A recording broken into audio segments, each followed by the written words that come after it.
Kwaba, welcome to this week's edition of Ghana Africa in Focus with myself, Kwame, Ghanaian writer, broadcaster, journalist, podcaster, and entrepreneur. And in this week's edition of Ghana Africa in Focus is part 2 of 2024 year in review, looking back at specifically Ghana, Mali, Burkina Faso, and Niger. So that is the theme for this week's podcast. Review of the year 2024, part 2. We're looking at Ghana and then the trinity of Mali, Niger, and Burkina Faso. So before we get into this week's podcast, just to make you aware that if you like what you hear, please share to your friends, family, social media networks. Subscribe to Ghana Africa in Focus on YouTube.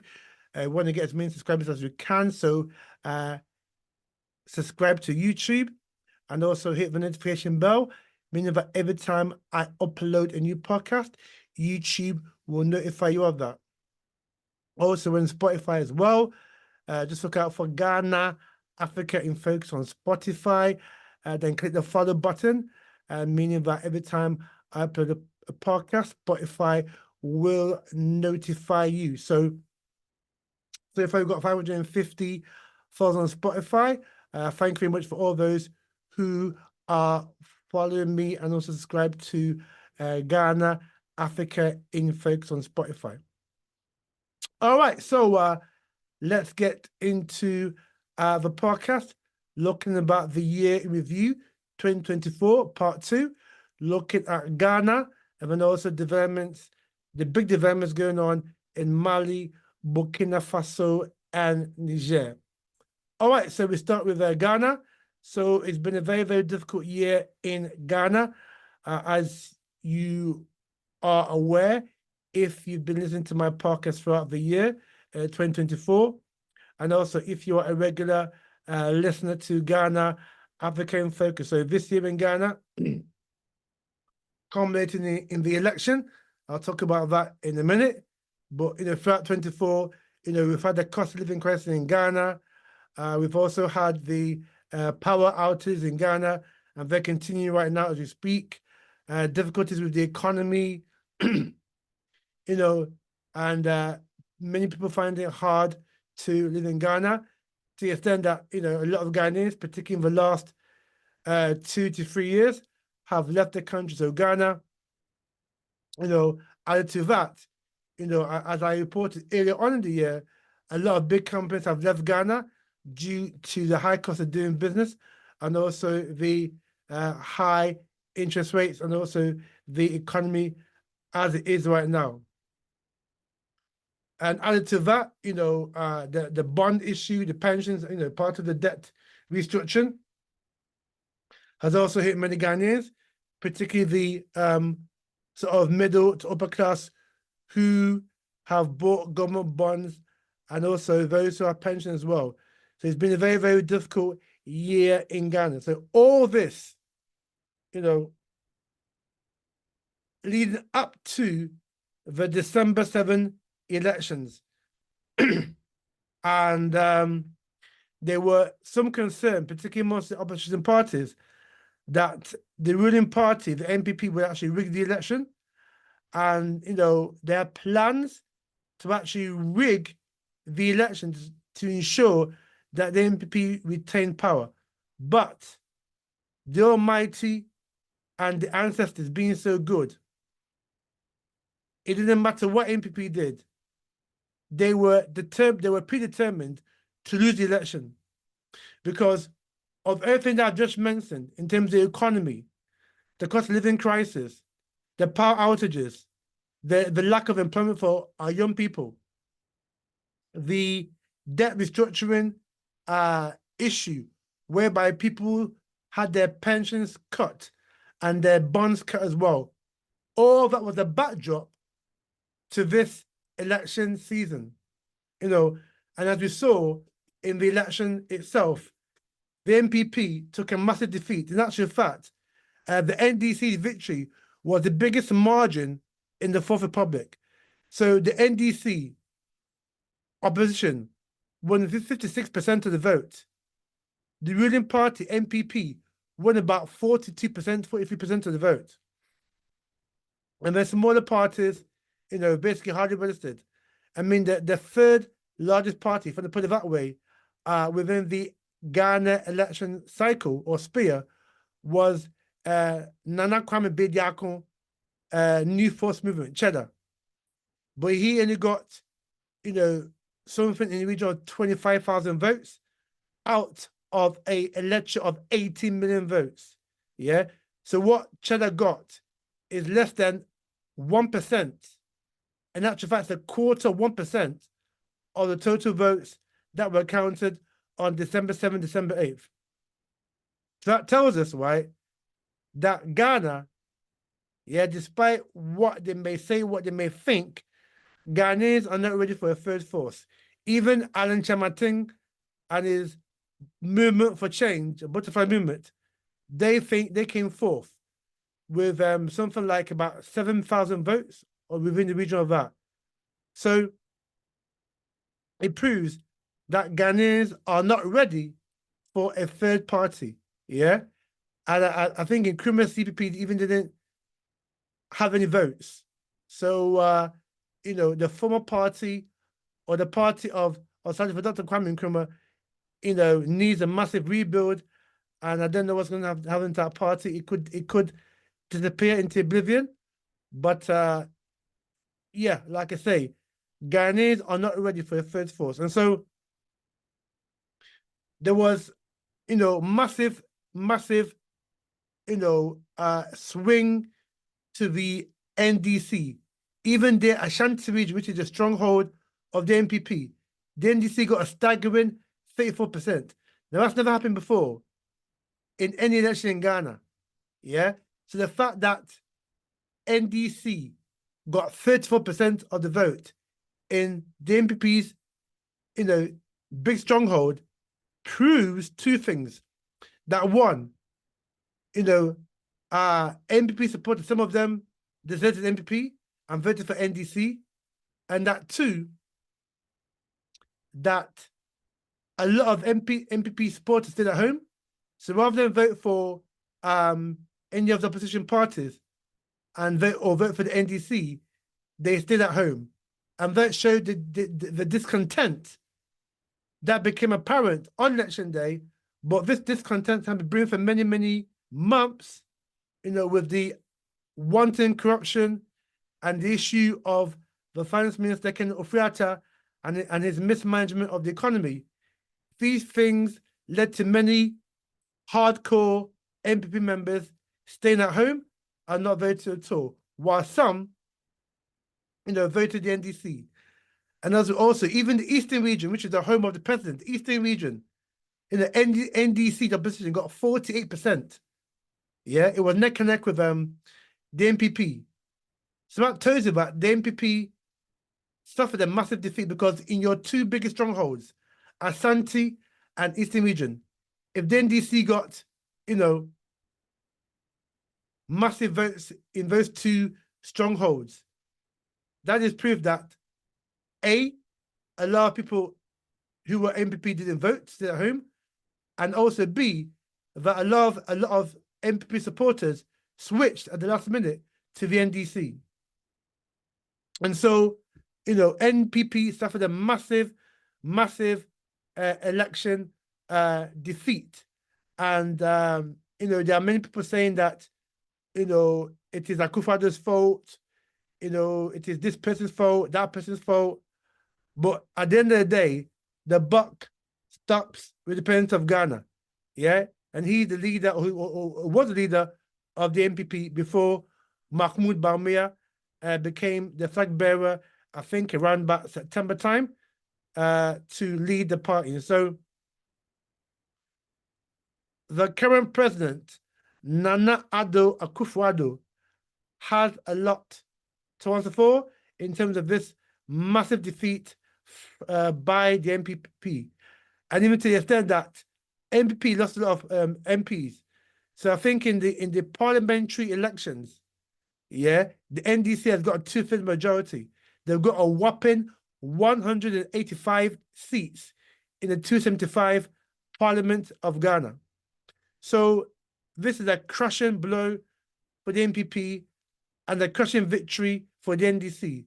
So many Ghanaians were sick and tired, essentially, of the NPP skullduggery and shenanigans, and voted massively for the NDC, and even the swing voters, because in regions like the Central region, the Western region, Greater Accra, and even the Bono areas like Bono East, Bono West, and Hassel, which are traditionally, pro NPP, all those areas I've just mentioned turned green with the colors of NDC.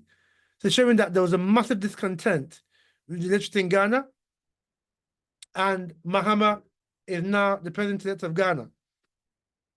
And so, in a way, I do feel sorry for the NDC Mahama, because NPP are going to hand over a very, very terrible economy. Like I mentioned, record inflation, record interest rates, a massive cost of living crisis, a country that has got huge debt, a country that has got a power crisis within the electricity sector, there are many, you've got a currency that has basically lost about 25% of its value in the last 3 years. So you've got an economy which is virtually on its knees, if not had its knees taken out. And so the first budget of the incoming NDC government will be run about end of March, early April 2025. And that would be, for me, a litmus test as to which direction the NDC goes, because the budget will be, a huge marker, gives a huge marker of where the NDC is going to take Ghana in the next 4 years. Because don't forget, Ghana is still in the last stages of an IMF program. So that program started in 2023, 2024, 25, and finished in 2026. There are even rumors that, the NDC may want to even extend the tenure of this IMF program to maybe 2027, even 28, which is basically the life of the next parliament that begins, by the way, on January 7th, 2025, when John Dramani Mahama becomes president of Ghana. That's when the new parliament takes place. And so, the NDC is going to inherit a shambles and inherit an economic mess. And we wish the NDC the best of luck, because they'll need a lot of luck, because Ghana, this NPP government under Akufo-Addo Bawumia has basically left Ghana literally on its knees. So that explains what's happened in Ghana this year, and what the elections outcome was about, and how it manifested itself, and why it did. And I think NPP got to do a lot of soul searching and ask themselves, what did you do that went wrong? Well, you mismanaged the economy for one, and then you looted, a lot of money that should have been used for public development, and development of the country. And so the NPP needs to do a lot of soul searching in order to, find itself as a ruling force again. And we all saw the nepotism and the corruption that happened during the NPP parliamentaries. There are some quarters that saying that this parliamentary should be scrapped, and this parliamentary should be basically card-bearing members, not any delegates. So, the NPP have got a lot of social searching to do over the next year or so. And, NDC, my message to them is that do not squander. You got a historic opportunity. The people of Ghana has given you a massive mandate, an absolute massive mandate. Do not squander this historic opportunity, because if you do, the way Ghanaians voted to get NPP out will be the same way Ghanaians will vote you out in 2028. And so I'll be humble and create policies that are pro the ordinary Ghanaian, not the elite, not those who are affluent, but the ordinary Ghanaian, the person who is struggling to make ends meet, the teacher, the nurse, the doctor, the ordinary worker in the factory, the ordinary government worker. Yeah, if you put policies that are friendly to these constituents, and also policies that will build up Ghana businesses, indigenous Ghanaian businesses, yeah? Because right now there is a lack of Ghanaian businesses in Ghana. All the businesses are like Chinese, Indian, Lebanese, and other European nationals and other Arab nationals, yeah? Ghanaians don't really have a lot of businesses apart from a couple of sectors. And so if the NDC is able to, create policies that engender Ghanaian businesses, yeah, and that also help the ordinary man and woman, i.e. by cutting some of these nuisance taxes, like the betting tax, like the COVID levy tax, like the e-levy tax, like the emissions tax. If MDC in its first budget, either March, April of next year, if they remove some of the taxes, then they're going in the right direction and people will, look favorable upon them. But if they don't, yeah, and they mess up, then the same fate that saw the MPP is the same fate that will await NDC in 2028. And one thing that many Ghanaians haven't been advised on is that people are saying that, oh, if Mahama and the NDC get rid of these taxes, it's going to lose something like 22 to 25 billion Ghana cedis. And how are they going to fill that hole? Well, I can give you two examples of how they can fill that hole. Every year in Ghana, the Auditor General does the report of Ghana, public sector.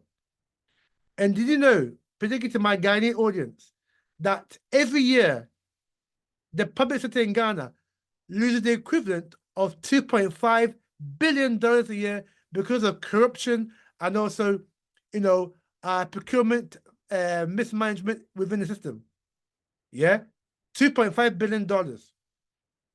Also, do you know that illegal gold smuggling out of Ghana costs Ghana $5 billion a year? And we know some big men are behind this illegal gold smuggling, along with their Indian and Chinese counterparts. Now, if you add 5 billion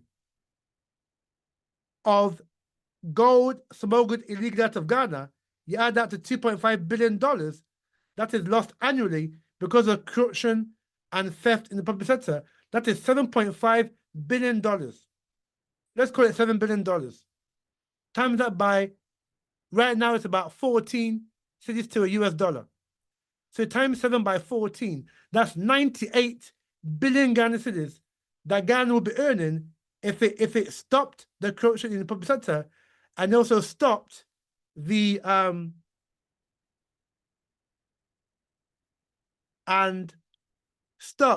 illegal gold smuggling that is going out of Ghana. And so, this thing about Ghana will lose money if the COVID levy, e-levy taxes, betting taxes are scrapped. Ghana will not lose money because, like I said, that is just 22 billion, right? Just suppose that with 98 billion as a result of public sector and also the gold smuggling out of Ghana. So NDC can actually, ensure that Ghana does not lose out if these taxes are abolished by its incoming finance secretary in next year's budget. And the budget, like I said, finally on this, the budget, like I say, will give us a very, very important marker as to where the NDC will take Ghana in the next 4 years. So that's Ghana. And we hope that 2025 will be a better year for Ghana than it has been over the last 2 to 3 years. Now, we move on to developments in Guinea, Burkina Faso, Mali, and Niger. Now, these 4 African countries is part of the African Revolution that started in 2020 when Mali freed itself from white dictatorial rule, in this case under the French Francophone Agreement. Now, again, I made a podcast, I think last year, called Why the French Will Leave Africa. And in that, I told you about the wicked colonial agreement that these 14 African countries were forced to go into by the French. Yeah, that meant that France, under this agreement, could take 95% of all of the resources, all of the wealth, yeah, that these 14 African countries have into their treasury. Yeah. So this theft by the French that allows the French to steal, literally steal, more than 2.5 trillion euros a year out of Africa is why you saw the youth uprise in those countries, like in Mali, like in Guinea-Bissau, like in Niger and Burkina Faso, which has led to a swathe of uprisings in those 4 countries over the last 3 to 4 years. And so, you know, these countries, Mali, Burkina Faso, Niger, Guinea-Bissau, are now taking their destiny into their own hands. And I'm going to tell you some very, very interesting developments that have happened this year as a result of this African spiritual uprising. Yeah, not cool. I call it an African spiritual reawakening uprising. Yeah, because these great leaders like Ibrahim Traore, who's the main man in Burkina Faso and who appears to be the main leader of these 4 African countries that have broken away, yeah, it's been a reawakening by the ancestors and by the Most High, the Almighty God, yeah, to awaken those 4 countries in particular, the youth in those 4 countries in particular, that's led to this spiritual reawakening that we see in those countries. And so let's you know, talk about some of the developments in those countries. Did you know that both Mali and Burkina Faso have paid back their debt? So the debt that was accumulated because of this wicked French colonial agreement, did you know that they paid their debt? So the debt that they owe, you know, the Western banks, the IMF, you know, the International Financial Committee, etc., right? They pay back what they own. So Burkina Faso, Ibrahim Traore, he's paid $5 billion US back to these Western financial companies. In Mali, the leader there, can't forget his name at the moment, but it'll be in the fullness of the podcast. The leader of Mali has paid Mali's debts, and they've been able to do this, and Niger is on the way of doing that as well. And they've been able to do this because they have now taken control of their God-given resources. So under this wicked French colonial agreement, and you can get that in the podcast, just look in the archives, where France literally owned all the resources in those countries. These countries now are saying that we now own our own resources. So all the gold in Mali, all the gold in Burkina Faso, all the oil in Mali, all the oil in Burkina Faso, all the diamonds, the gold, the lithium, the cobalt, the copper, the iron ore is now owned by African countries, not France or the European countries. And so because they've regained control of their natural mineral resources, and these resources do not belong to the elite, they belong to the people on the ground. And this is the mantra of Ibrahim Traore, that they've used those resources, the wealth of the country, not to buy luxury cars, not to buy luxury planes, not to buy, you know, luxury yachts, not to put the money in, you know, in Western bank accounts, but they've used that money for the benefit of the people by repaying back the debt that was imposed on them by the French. So that's a great thing that's happened, this year in Africa. These 4 African countries taking back control of their natural, minerally rich resources. Now, again, another development that you may not be aware of in all these countries, these 4 countries, again, agriculture. The agriculture base of these countries, Africa is an agrarian society with land everywhere. And it's a shame that our land has been hijacked by non-Africans. So I've talked about North Africa, Egypt, Morocco, Libya, Tunisia, Algeria. Our land has been hijacked by Caucasian Arabs. Yeah. Now you look to the south and east of Africa. So Botswana, Namibia, South Africa, Mozambique, yeah, whereby white farmers are now encroaching to Mozambique, Kenya, Zimbabwe,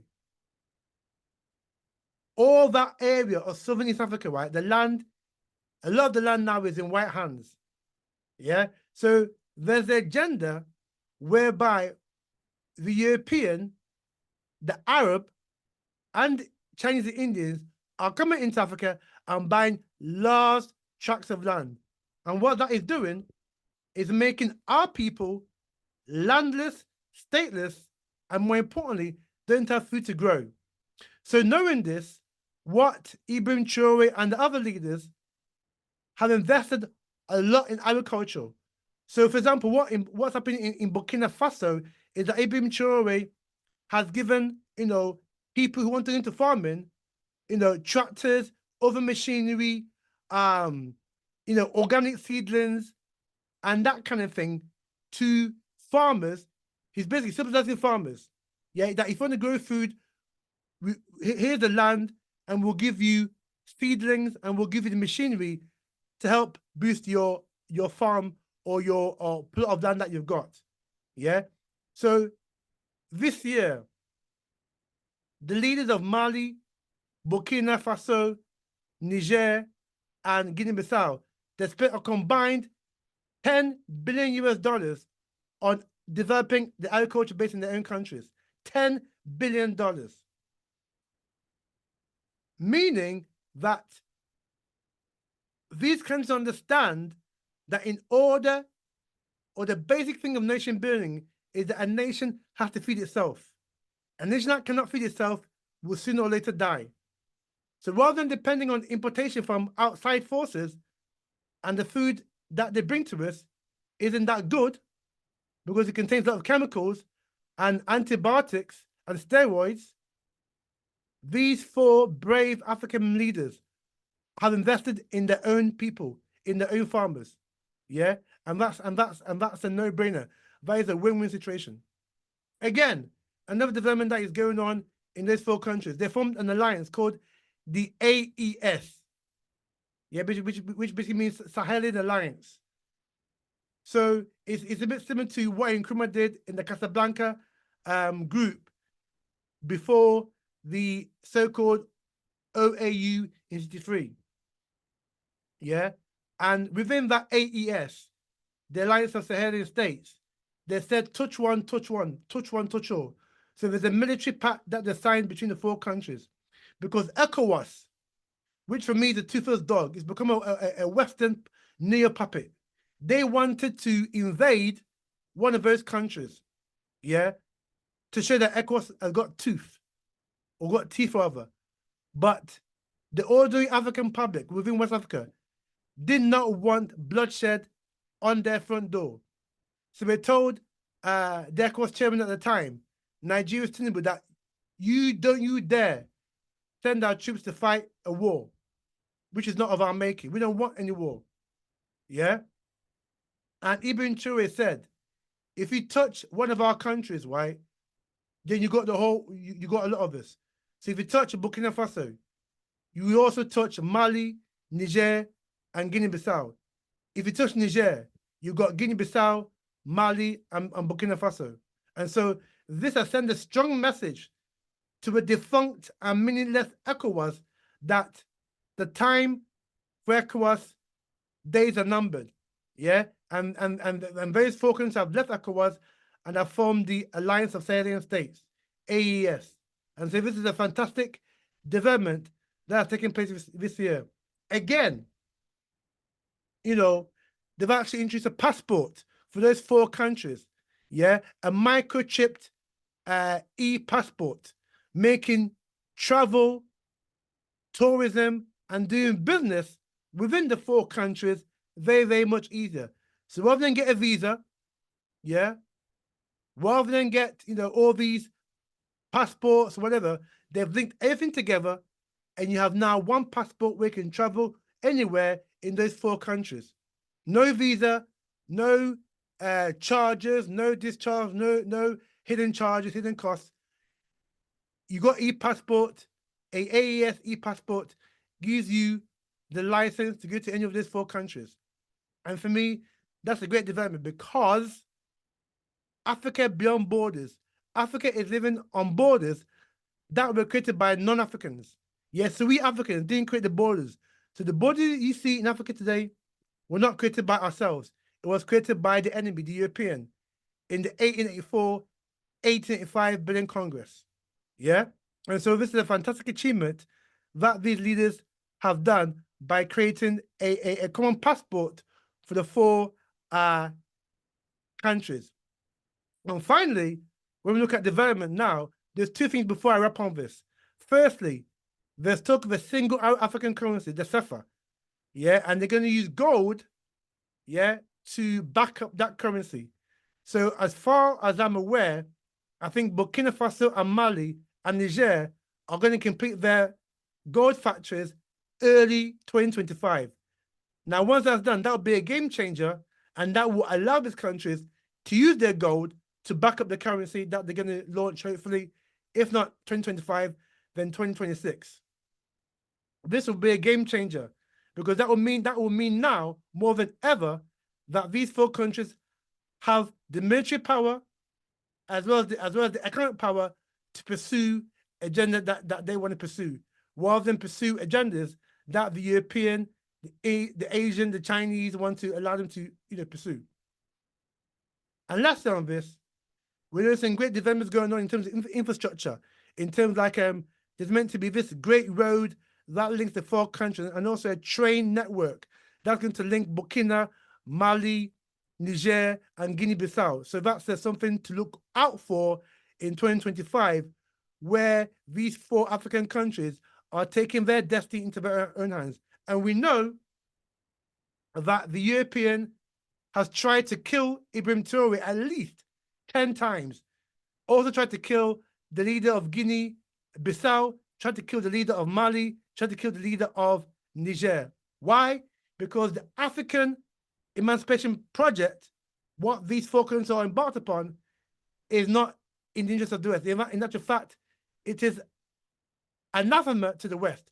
And they hate the fact that African leaders now are not becoming the corrupt, greedy officials that they thought that they were. But you've got these four young men,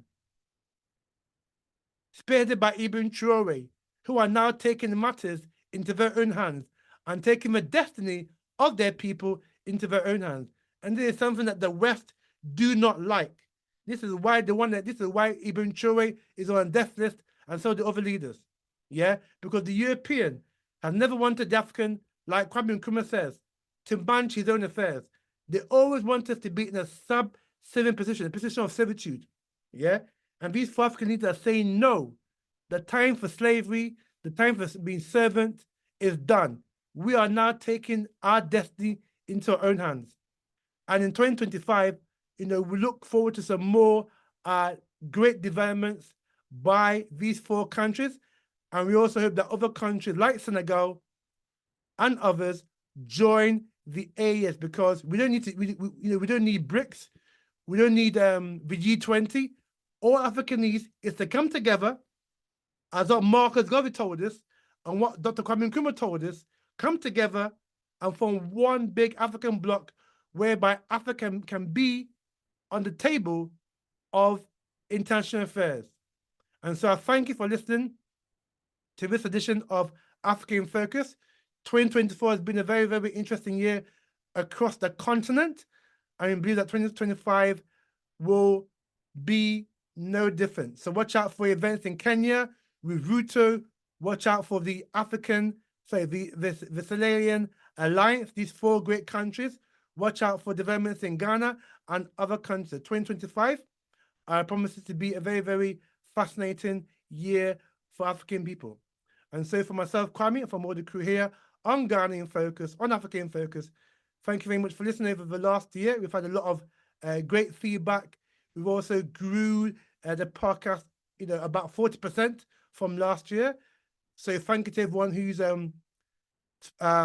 subscribed to Ghana and Africa in Focus, everyone who's liked the shows, everyone who's contributed to, whether it's by, commenting on the podcast, by sending in your comments on DMs, whatever. I thank you very much for taking time out to listen to Ghana Africa in Focus podcast, and we continue for your support as we enter 2025. And so this is it for myself and from the crew. Our first podcast of 2025 will be at the end of January, I think January 27, and we'll have something lined up for you. We've got also a lot of great interviews lined up, a lot of great features, and a lot of great content coming for you in 2025. So for myself, Kwame, and from all the crew here on Ghana Africa in Focus, is thank you for listening and have a fantastic 2025.